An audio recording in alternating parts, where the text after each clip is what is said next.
Ahojte priatelia, ja som Kiko a srdečne vás vítam na mojom YouTubeovom kanáli Cesta s esenciami. Dnes máme ďalšiu videoprezentáciu na ďalší produkt od spoločnosti Bevit a dnes to bude o esenciálnom oleji z geránie. Takže poďme na to.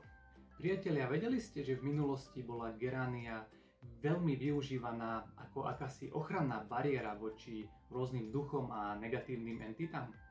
Neskôr postupom času sa z geránie stala hlavne prísada, ktorá bola a dodnes je využívaná hlavne v tej kozmetike a v parfumérii. V dnešnom svete je veľmi vyhľadávaná aj pri rôznych kožných problémoch, či sa to týka aknóznej pleti alebo nejakých ekzémov a podobne. Taktiež sa tento esenciálny olejček môže aplikovať aj menším deťom. Eliminuje telesné pachy a zároveň veľmi príjemne vonia. Je to, povedal by som, taká kvetinovo-sladká vôňa. Je dosť výrazná, podľa môjho osobného názoru, ale zároveň nie je taká vtieravá, je naozaj taká príjemná. A vlastne to je aj samotná devíza tejto geránie. Je to prírodný parfum pre ženy a je veľmi obľúbený.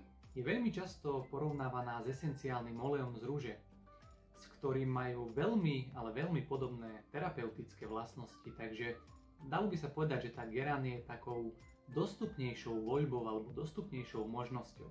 Ako som už spomínal, je to hlavne olej pre ženy a je pre vás ženy veľmi vhodný počas menštruácie alebo menopauzy.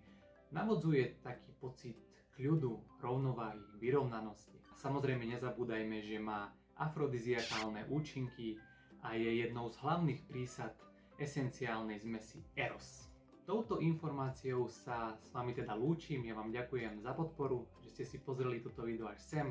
Všetky dôležité odkazy a linky, pokiaľ máte záujem, dole pod videom. Dnes to bola teda geránia alebo esenciálny olej z geránie. Ďakujem vám pekne a majte krásny deň. Čaute.